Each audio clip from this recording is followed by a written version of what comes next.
1 April 2026થી digital ચૂકવણીના નિયમોમાં મોટા ફેરફાર થવાના છે। રિઝર્વ બેંક ઓફ ઇન્ડિયાના નિર્દેશને પગલે હવે બધા જ ઓનલાઈન વ્યવહારો માટે 2 ફેક્ટર ઓથેન્ટિકેશન ફરજિયાત છે।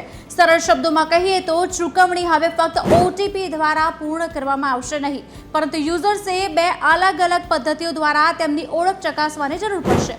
આજે એ જ જાણીશું કે 1 એપ્રિલથી શું બદલાશે, તો વિડીયોને એન્ડ સુધી જરૂરથી જોજો।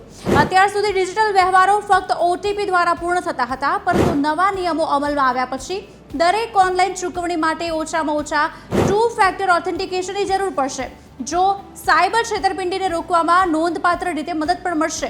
હવે તમે કદાચ એમ વિચારી રહ્યા હશો કે 2 ફેક્ટર ઓથેન્ટિકેશનમાં કઈ પદ્ધતિઓનો સમાવેશ થાય છે, તો તેને વધુ જાણીએ। ચૂકવણી કરવા માટે યુઝર્સે 2 માંથી એક પદ્ધતિનો ઉપયોગ કરવો પડશે। ક્યાં તો OTP સાથે પિન એડ કરો અથવા તો બાયોમેટ્રિક અથવા બેન્કિંગ એપ દ્વારા જનરેટ કરાયેલા વર્ચ્યુઅલ ટોકનને એડ કરો। આ 2 પદ્ધતિ ચકાસ્યા પછી જ ચૂકવણી પૂર્ણ થશે।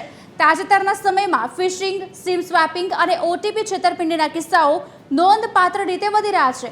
સાયબર ગુનેગારો લોકોના OTP મેળવી રહ્યા છે અને તેમના બેંક ખાતામાંથી પૈસા પણ ઉપાડી રહ્યા છે।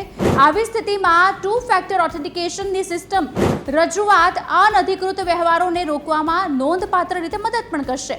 આ વિડીયો તમારા પરિવાર અને મિત્ર સાથે જરૂર શેર કરો, જેથી તેઓ પણ આ બદલાતા નિયમો જાણી શકે અને છેતરપિંડીથી બચી શકે।